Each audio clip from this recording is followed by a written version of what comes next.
माझं कौतुक मुंडे साहेब करायचे बरं का, त्यांच्यानंतर कोण कौतुक नाही केलं रे माझं, तुम्ही करता.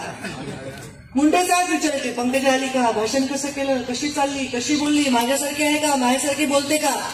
मी सगळं तुमच्यासारखं करते, फक्त खिशातून कंगवा काढून केस नाही शकते. सगळं त्यांना हरवायचे. लोक कुठेही सभा घेतली की तिथल्या कार्यकर्त्याला फोन करायचे, कशी बोलली काय. काही सगळ्या ठिकाणी लोक म्हणाले साहेब आज तुमचं काही काम नाही, आम्ही ताईंवर भागवतो. सगळे तसे म्हणायचे. एक दिवशी मला म्हणले आता माझं काही काम नाही, म्हणले माझी शेवटची निवडणूक आहे.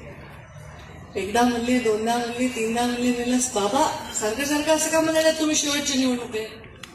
तर मला म्हणले ज्या हातात समाज म्हणजे जात नाही बरं का, जात नाही, इथे सगळ्या जाती धर्माचे लोक आहेत. ठीक आहे माझे पाहुणे रवळे असतीलच, आता ज्याचं त्याला प्रेम असतंच आहे, जात नाही ती जात, पण जातीवादी नाही आम्ही, जात नाही समाज म्हणते.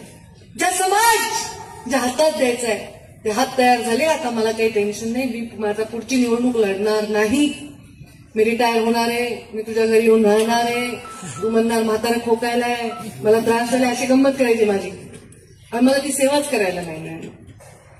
साहेबांना जेव्हा लागलं असं आपल्याला कळलं असतं आणि म्हणले असते की मुंडे साहेबांना 2 बाटल्या रक्त पाहिजे, 2 कोटी बाटल्या रक्त तिथे तयार होत, तर संधीच नाही मिळाली. संधी नाही मिळाली तेव्हा मी राजकारणात काम करते. बघा राजकारण आहे, राजकारण म्हणजे गढूळ पाण्यात कपडे धुण्यासारखे. त्याच्यात पुन्हा मी त्रुटी फिरवून फिरवून किती फिरवू. आता ठरवून सुपारी असते, लोक बोलतात, आरोप करतात, काहीही बोलतात, नेणं ना घेणं कशातही आपलं नाव ओढतात.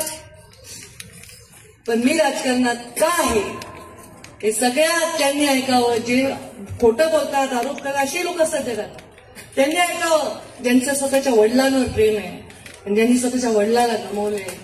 माझ्या तुमच्या नजरेत जे गोपीनाथ मुंडे मला दिसतात आणि जे मला बघतात ना, ती नजर खाली न जाऊ देण्यासाठी मी राजकारणात. मी नुसती गोपीनाथ मुंडेंची मुलगी म्हणून तुम्ही जमला नाही, माझं मत आहे, खरं आहे का खोटं माहित नाही. मी गोपीनाथ मुंडेची मुलगी म्हणून तुम्ही जमला नाही. केवळ असते मी गोपीनाथ मुंडेची मुलगी टाईटच राहिले असते, कपड्याला दाग लागू दिला नसता, कोणाला जवळ बरोबर दिलं नसतं, कशाला तुम्ही मला नमस्कार घातला असता. खूप असे मोठे मोठे नेते जरुरी नाही की त्यांच्या परिवाराला लोकांनी स्वीकारले. मी हे करण्यासाठी माझ्या जीवनातला प्रत्येक क्षण खर्ची घातलेला.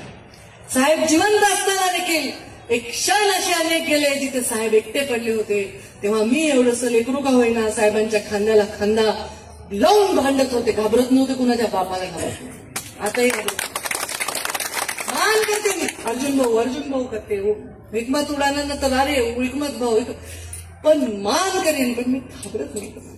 काय घाबरत नाही, कारण काय मला पाहिजे. अहो मला सांगा भाऊ, याच्यापेक्षा काय संपत्ती हो, 100% याच्यापेक्षा काय संपत्ती आहे.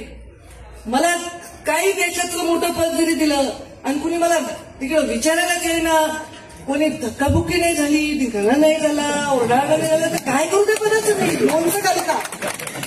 मी किती माझ्या पिऊन लक्षला घालते.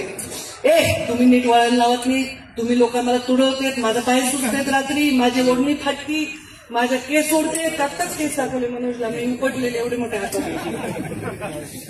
आणि मग सगळं बरोबर करते. तुम्हाला काही कळत नाही, तुम्ही काय माझी काळजीच घेत नाही, माझ्या जीवावर तुम्ही असून माझा जीव घालता का काय. पण खरं सांगू का, ह्याच्यातच मजा आहे. आप सांगा माझ्याकडे अब्ज रुपये असले तर आहे का मला खायला वेळ, काय करायचे त्याचे, नाहीयेत माझ्याकडे.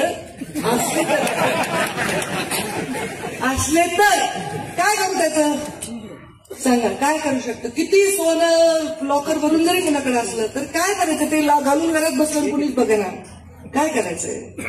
माझा श्रृंगार, माझा अलंकार, माझे लोक आहेत जे माझ्यावर प्रेम करतात.